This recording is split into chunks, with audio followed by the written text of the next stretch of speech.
ഈ വർഷത്തെ മഞ്ഞൾ ഞാൻ കഴിഞ്ഞ ഒരു 2-3 ദിവസം മുന്നേ ആയിരുന്നു കിളച്ചെടുത്തിട്ടുള്ളത്. നമുക്കിത് വൃത്തിയാക്കി എടുക്കാം.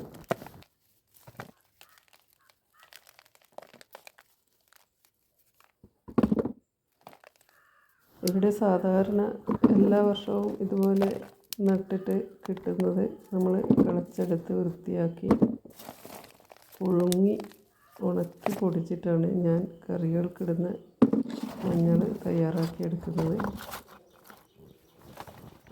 നല്ല മണ്ണൊക്കെ ഉണ്ടാവും, അപ്പോൾ കുറേ വെള്ളത്തിൽ കഴുകിയെടുക്കണം. പിന്നെ ഇതേപോലെ ഈ കിളച്ചെടുത്തതിൽ നിന്ന് നല്ലത് നോക്കിയിട്ട് നമ്മൾ വിത്തിനായിട്ട് എടുത്ത് സൂക്ഷിക്കും, അടുത്ത വർഷം നടാൻ വേണ്ടി. മുൻപൊക്കെ കുറേ മഞ്ഞൾ ഉണ്ടാവാറുണ്ടായിരുന്നു. ഇപ്പോൾ അധികം അങ്ങനെ നട്ട് എടുക്കാൻ പറ്റാത്തത് കൊണ്ട് തന്നെ കുറച്ച് മാത്രമേ ഉള്ളൂ. ഏതായാലും നമ്മുടെ വീട്ടാവശ്യത്തിന് ഉള്ളത് നമുക്ക് ഇതിൽ നിന്ന് കിട്ടുന്നതാണ്.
ഞാൻ നന്നായി കഴുകിയെടുത്തിട്ടുണ്ട്.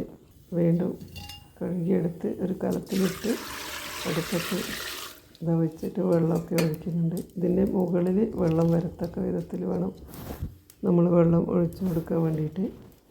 ഒരു 3-4 മണിക്കൂർ ഇത് വേവിക്കണം. ഇപ്പോൾ ഈ മഞ്ഞൾ നന്നായി വെന്തിട്ടുണ്ട്. ഇനി ഇത് നമുക്ക് ഒരാഴ്ചയെങ്കിലും വെയിൽ കൊള്ളിച്ചാൽ മാത്രമേ നമ്മുടെ മഞ്ഞൾ റെഡിയായി കിട്ടും.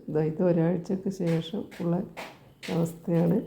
അപ്പോൾ നന്നായി ഉണങ്ങിയിട്ടുണ്ട്. ഇനി ഇത് പൊടിച്ചെടുക്കണം. Thank U.